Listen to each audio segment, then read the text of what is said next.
We are in the end of this year's season. What's your statement? How did it evolve? How you find this year, this strange year?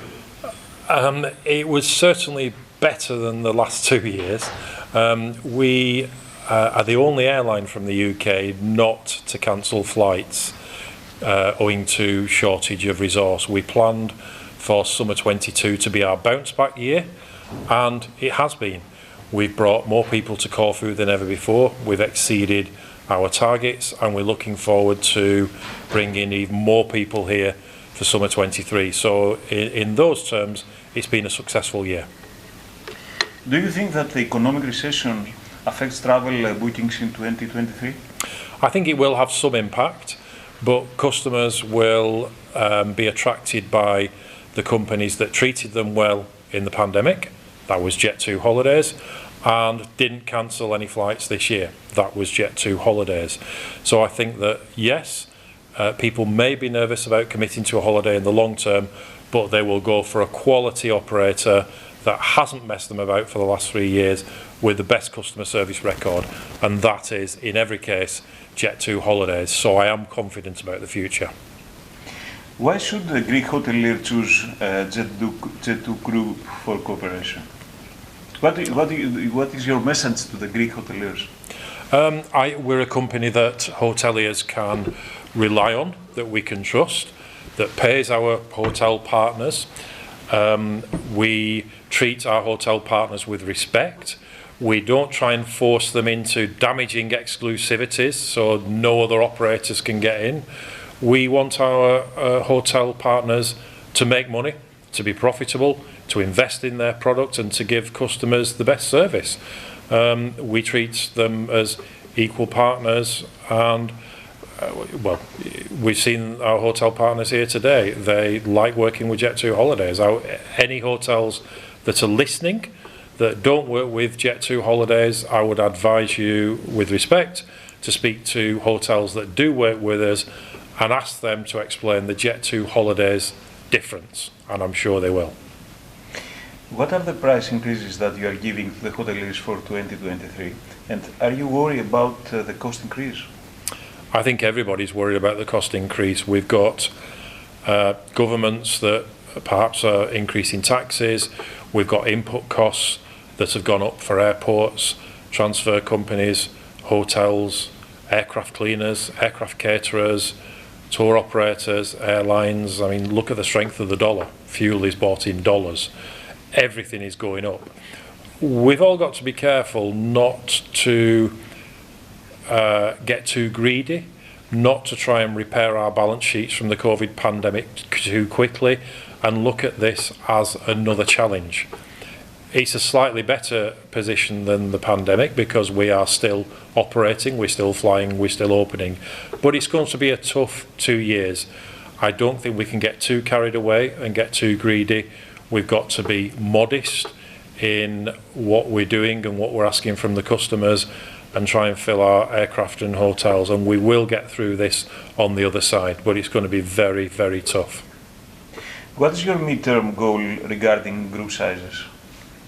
I mean, you have a big extension in the number of the planes, the assets.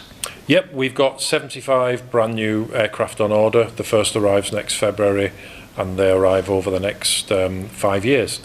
They are brand new Airbus A321 aircraft, a gross transaction value before discounts of $10.1 billion. So we have committed to growing the company over the coming years. And we signed that deal during the pandemic. We were confident about the future. We thought the pandemic would end, and we put a massive aircraft order in, and we will be getting these aircraft coming into the fleet when many other airlines are getting none. So yes, we've got big plans for growth in the future, and Greece is very much part of that. Since 2019 to 2022, we've grown by 91% in Greece. If you look at the growth from 19 to 23, it's 102%. Will you intend to start with the program to Greece? We take it on a destination by destination basis and look at whether we can extend the seasons. We've just extended the season in Rhodes. We'd already done it in Heraklion.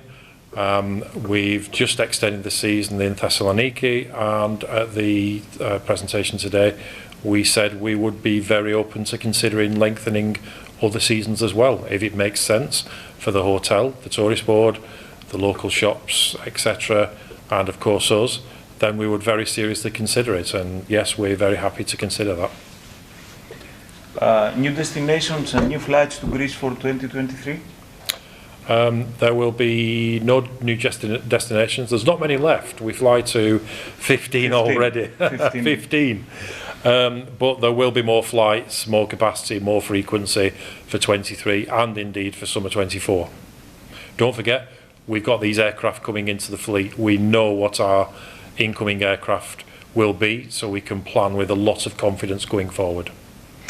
Are you afraid of travel business bankruptcies in the winter? 2 days before we have an incident with Scandinavian. I saw that, yeah. Well, I'm not worried at all about Jet2 Holidays. You saw the presentation today. We've got lots of cash on the balance sheet. We're in a very, very healthy state. But that's good. And we will keep cash on the balance sheet because you need it for a rainy day, as we say. And if it's not raining, you need it to buy aircraft. In terms of other companies, there are always failures. It's unfortunate, but some companies that are perhaps not as financially strong might not be able to hedge. And when you look at some of the costs that are going up and the currency, you look at the euro against the dollar, etc., there's some big, big headwinds out there, and not all companies will make it. So I think it's important for hotels to insist that they are paid on time. Even with the big companies, even with the big multinational pan-European companies, insist on being paid. When you will be the #1 tour operator in all seats? I don't know. That's not an objective of ours to be #1. The objective is to continue to provide industry-leading customer service. And I think if we do that, and we are doing that, we are the best in the UK. So many awards. It's not typical for a tour operator. How do you manage? We provide the best customer service, and because of that, I think growing is a consequence of the customer service we provide. We don't have a big chart in the office that says we want to be #1 by this date. The customers will decide if and when we are #1. And they will hopefully reach that conclusion through the superior customer service we offer. So I think if we do continue to grow, it's not because that is a stated objective, it's because it's a consequence of us providing great holidays. Thank you. Thank you.